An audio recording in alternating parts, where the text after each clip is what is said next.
He worked in the United Nations and Agriculture Organization for 20 years in Rome, Italy, as a chief and service officer.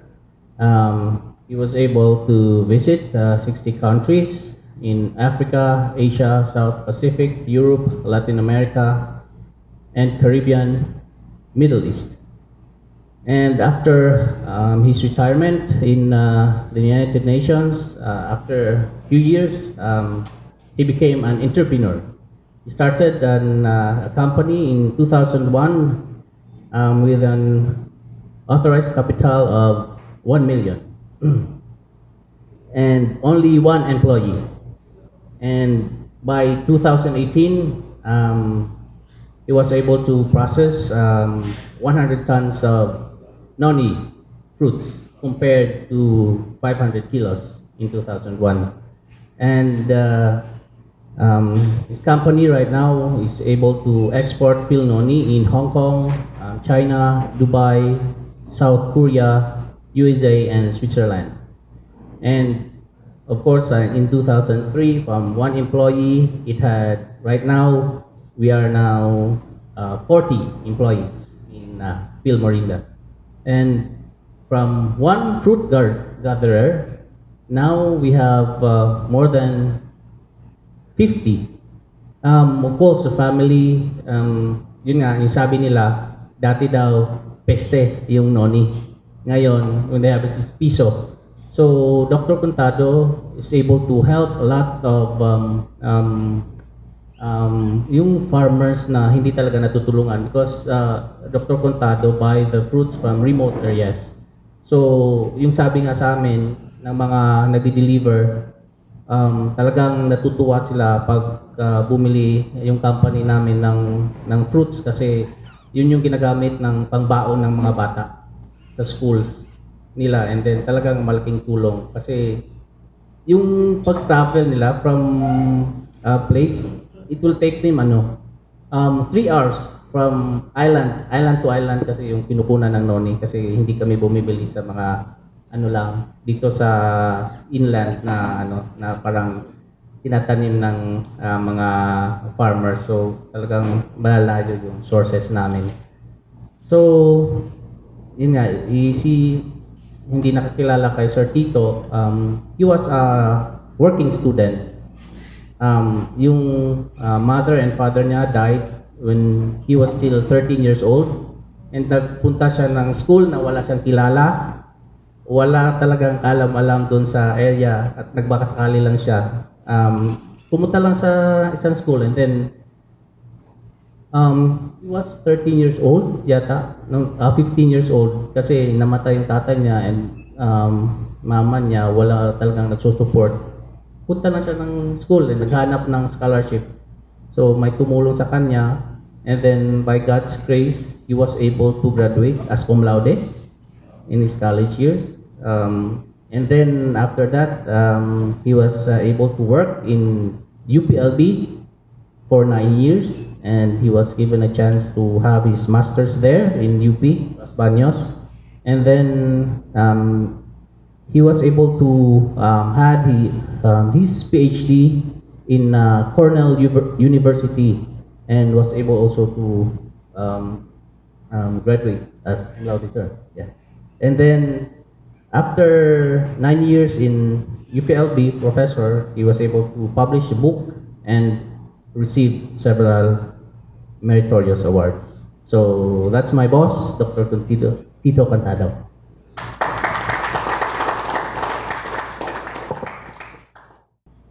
I started studying noni in 1999,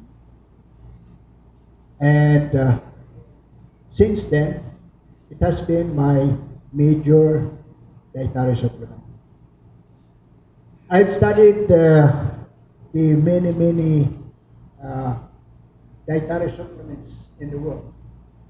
For example, before Guayabano, the 4 super fruits in the world were acai from the Amazon, goji from the Himalaya. What's that? Goji. G as in goat, G-I-E. G-O-G-I-E. Goji. And then mangosteen and noni. So when I read about it and I read the researches about noni, I was so convinced that it is noni that I should do my entrepreneurship. And I have not regretted because, as I'll tell you later on, a successful entrepreneur must have three passions. Passion for entrepreneurship, which you have, but finance. Passion for a product or service, and passion for success. Now, I have a long journey before I arrived here. I've been an agricultural student from high school to college. And when I was a professional, my preoccupation was helping small farmers develop into supposedly modern farmers. This has been my work in UP Los Baños until I was with FAO for 20 years, all the time using agricultural extension to help small farmers. I discovered that that kind of help is really very good, but it was very short-lived. You help them now increase their yield, but after that, it's not sustained. So when I retired from FAO, I was 62 in 1998. I decided that I am going to take another course, another chapter of my life, as we call ourselves, from being a professional and an educator of farmers to being an entrepreneur. Do you know why? Because in my travels, I have noticed that the key people for development are not the small farmers. They are the entrepreneurs. What I saw in entrepreneurship was that they are the people who produce the goods and services needed by society, and in so doing, they create jobs for them, which is the problem of developing countries. Later on, I found out that being an entrepreneur is a more sustainable way of helping the poor, because you create sustainable jobs for them. And the impact is not transitory, but it is really ongoing, as I'll illustrate it later on. But the first question actually I had was, after having visited so many countries in the world, I have asked this question many times. Why is it that in the Philippines, we have plenty of research, but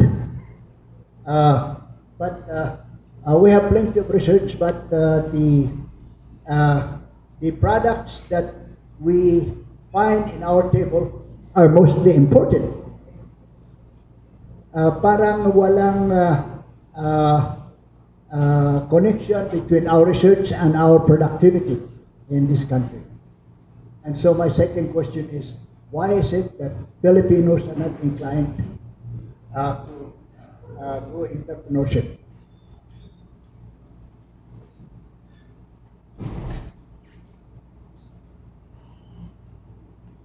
So the two questions that brought us back to the Philippines was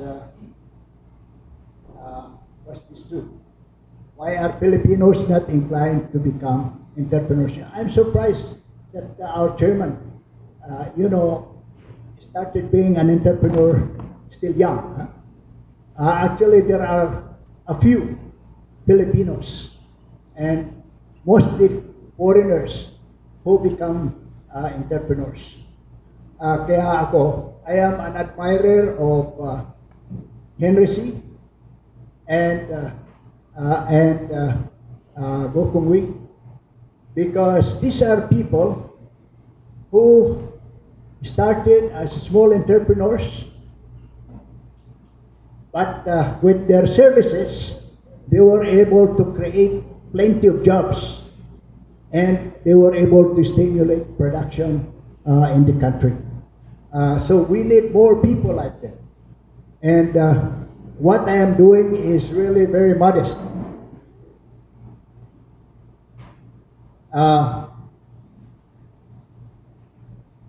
Now, why am I interested in entrepreneurship? I discovered that the entrepreneur are users of research knowledge. And so, in the Philippines, when there are no techno entrepreneurs, there are no products on the table of consumers. And that is what I am trying to demonstrate. That with entrepreneurship, if you are a technical man, you can you can develop products, you multiply them, you commercialize them, you market them, and then it ends in the consumer's table. So, if you ask me why is it that, what is my finding on why Philippine research is not leading to products, the reason for this is our paradigm of science, research, knowledge, information is linear. You cannot produce a product that way. You go to the University of the Philippines, PICAR, DOST, lahat ganun yan. We finish our research reports and we call it breakthrough and successful when we have the information. And it's up for the public to use it. Now, I have noticed that you have to have a techno-entrepreneur to be able to identify those knowledge, develop them into a product, and then once you have developed a product, you have to develop a mechanism to multiply them, commercialization, and then you have to market it. That's the only way in which the Philippine research results can be translated into consumers. So that's one important job of the entrepreneur. They are the ones who develop products from research obtained, but it's not only developing products, but they are the ones who obtain all the clearances, CPR from FDA, and then this is what I have explained earlier. I have observed that labor alone, even with raw materials and capital in banks, do not lead to goods that are needed by society. So, we have plenty of labor in the Philippines. Hence, basic conditions where there is, I have noticed that labor really always seek where capital and enterprises. And this is the reason why our extra labor in the Philippines has to go abroad, because that is where capital and enterprise are working. Now, sometimes we wonder, why is it that our government is trying to invite more investors in the Philippines? It's because we want the capital and enterprise to be here so that the labor can also be utilized.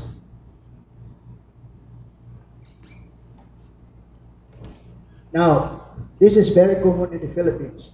When society buys the goods to satisfy the people's needs, the people of that society are unaware that while they satisfy their needs by importation, they are creating unemployment in their own society. The employment is actually in the producing and exporting society. But when society has its own entrepreneurs, their needs are produced and supplied by the entrepreneurs who at the same time employ their own people to produce the needed goods and services. And that is what we have been able to prove.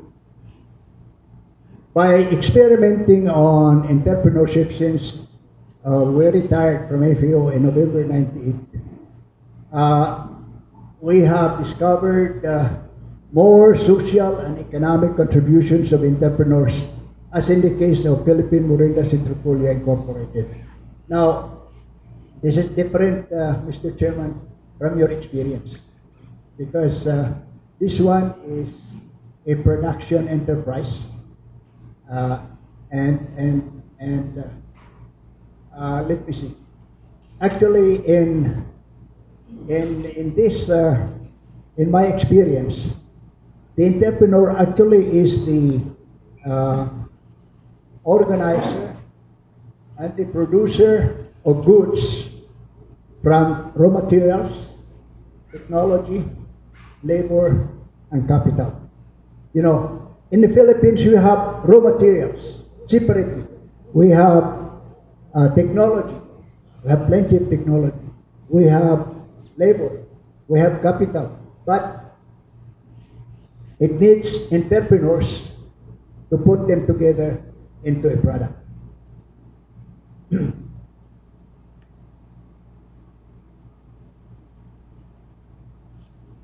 So the demand for entrepreneurship in the Philippines is very high and urgent. Every year, the university system graduates around 700,000 young people. All of them will be looking for jobs. That is to the high school graduates who will not go to college, but will look for jobs. So 700,000 plus job seekers, people every year. This shows that the country has an efficient labor generation system, but a very weak employment generation system. The other indicators of high demand for entrepreneurship in the Philippines is that the high rate of importation of consumer products. Raw materials abound waiting to be used. For example, noni had zero economic value before I found it to be a source of my product. Now, from zero economic value to multi-million peso value of the product. And it is because of the entrepreneur who saw the raw material, who used the technology that is available, who employed labor, and who used capital to produce PHILNONI juice. And so I say technology is all over and the capital abounds. You know, I read in the papers recently that while our national budget for 2020 is 4.1 trillion, the money that we have in Philippine banking system is more than 17 trillion. That explains why our economy is, in spite of all the problems, political problems, why our economy is actually vibrating. If you want to see how dynamic our country, our economy is, you just travel early in the morning. By 5 o'clock, you see already people working. And it is because there is capital that is being used in combination with labor, technology, and raw materials.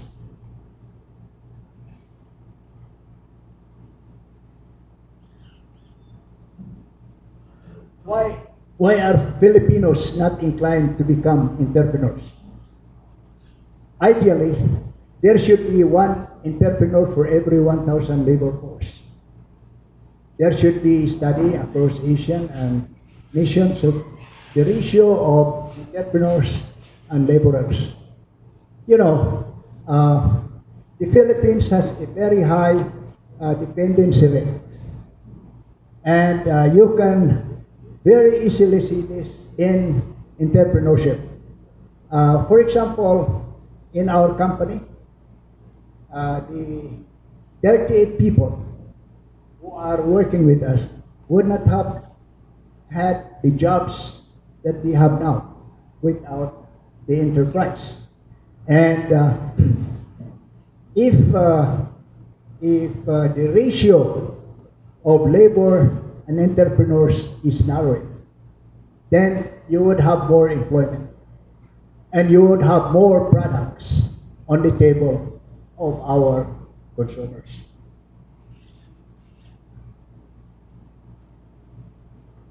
Well, the common opinion of Filipinos on entrepreneurship are they will always say lack of capital, it's risky, low price of locally made products.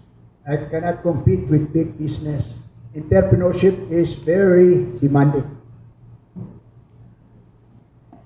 So if we accept these views, we will not. This will not lead the Filipinos to become entrepreneurs, because that is already closing the door for anybody to try to be an entrepreneur.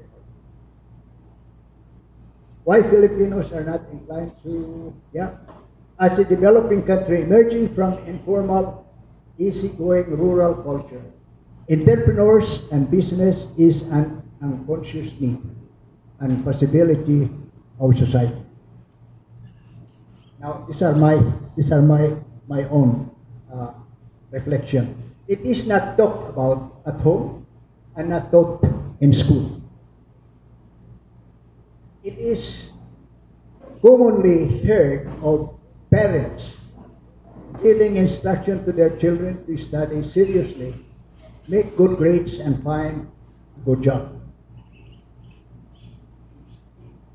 So, in other countries, I heard, for example, in Korea or Japan, say, we study hard, grow our business. Here it's different. So, the mindset of Filipinos does not indicate, does not include entrepreneurship. The models of people are the heroes of the past, politicians, people in the media and entertainment sectors, and the professionals, doctors, lawyers, engineers, teachers. Very seldom are entrepreneurs and businessmen and women made as models of society. In fact, there is a negative attitude towards entrepreneurs in our country. It is identified with the rich, the oppressive, the wealthy, which is unfortunate. Now, there are two levels of the roles of entrepreneurs in economic development. The first one is what I call as general level. They are the producer of goods and services needed by society. Walang gagawa ng mga products na yun if you don't have entrepreneurs. If society needs something and there are no entrepreneurs who produce them, what do? We import them. And then when we import them, the labor is there, our labor is not used. In the case of PMCI, it produces the amazing PHILNONI and capsule, noni juice and capsules, classified by FDA as food supplement. 2, they are the creator of jobs by labor. I have said this earlier. In 2000, with only 1 employee, PMCI now has 40 regular employees. It's modest, but I tell you, it is an accomplishment. Because it's not easy to be an entrepreneur in the kind of enterprise that we have. Maybe a financial enterprise is different. Now, in addition, we provide income to 40 coastal folks who harvest noni fruits with about 3 million kilos, and more than 70 people are helped in marketing. You know, it's interesting how an enterprise develop employment. What we see in PMCI are the 40 people in our company. But basically, we are helping from the gatherers of fruits about 30 to 40 families who did not have this kind of income before. Because we buy them at 33 pesos per kilo. When you buy them when you buy 100 tons, that is 3,300,000 pesos that they divide. That's an income in the rural areas. That was never there before. Now, poverty alleviation.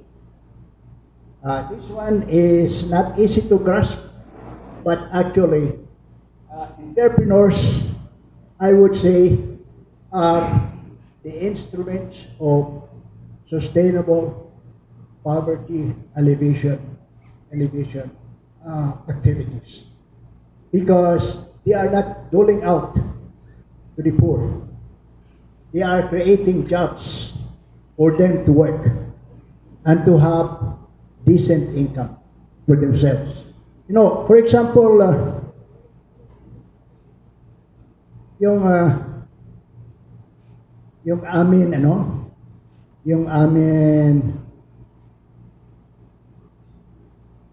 they are able to send their children to good schools, and coastal folks earn, there is something that I was saying, that practically all our male employees have their own motorcycle. They have their own, they are able to rent their own houses. There are 2 or 3 who have their own house, and this is only for the past 20 years, and there are 2 of them who have their vehicle, car, and that's really what you call as real poverty alleviation. You break the cycle of poverty by creating jobs for them. Now, at the particular level, at the ground level, as we may say,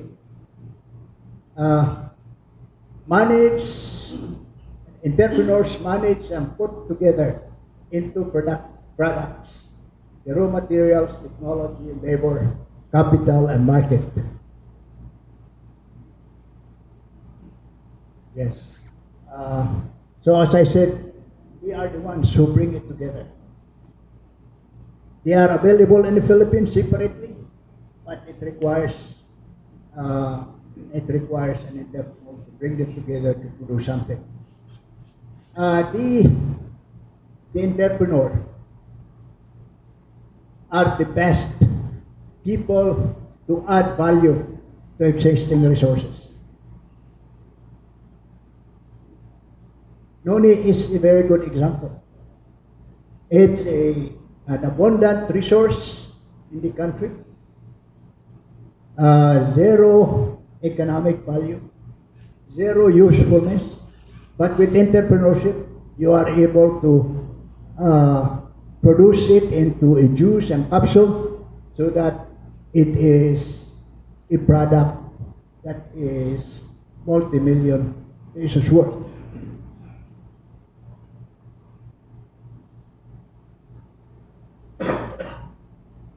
As I said earlier, the entrepreneurs are the users of research knowledge and available technology. You know, in the Philippines, the users of our technology that we generate are the big processing company, Nestle. And then many of our technology, research knowledge, are adopted by other countries.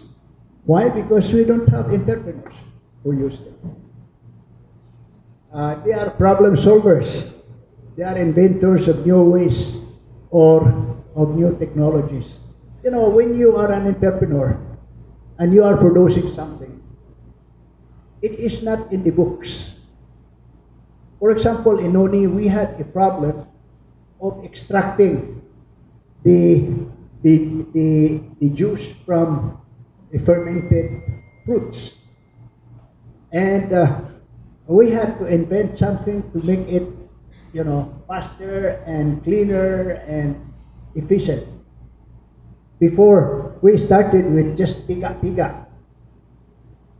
Then we have to invent something to extract it properly. Then we had a problem of, for example, sediments in the juice. You might find this out. What we had to do was to look for alternative ways of using a strainer. You know the strainer that we found to be good for Noni? It was the strainer of coffee. Huh? Yeah. So we buy a lot of coffee strainers from the US. And that's the one that we use so that if you look at our product, talagang it's crystal clear ang juice. And we are proud of that. Well, entrepreneurs enhance the growth of the banking system and logistic support businesses. So we never realized that this is a role of entrepreneurs.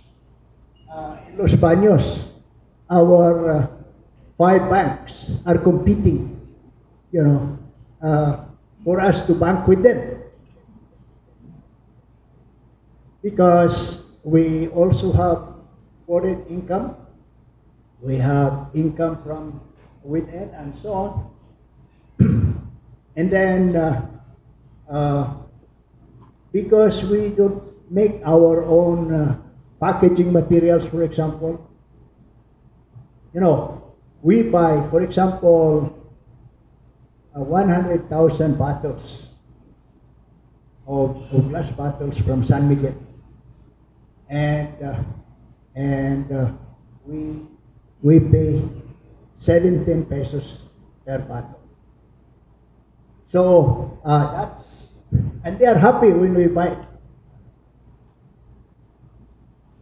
Now, the last one I would like to show you, which is not conscious among many people, many Filipinos, is that our enterprise, I discovered very clearly, is a milking cow of the government, and it is also a workhorse. Do you know why it is a milking cow? Because all the income are taxed. No? So the taxes go to the government. But why is it a workhorse? I have 4 financial people in my company, my little company. 2 of them devote their time just being compliant with PIR. Yeah. Because PIR now is not only asking us to collect the VAT and transmit it to them. That is only one. PIR now is requiring us to collect 1% tax for every material that you buy. And then PIR is requiring us to collect 2% per labor, per consultant, per service that we hire. So now this is in addition to, for example, this is in addition to our servicing our employees. You know, the time that is required to maintain our employees, SSS, PhilHealth, pag-ibig, is tremendous, especially when they make loans. So, for this reason, I think really the government should realize that enterprises like ours should really be recognized for this role that we are performing for the government.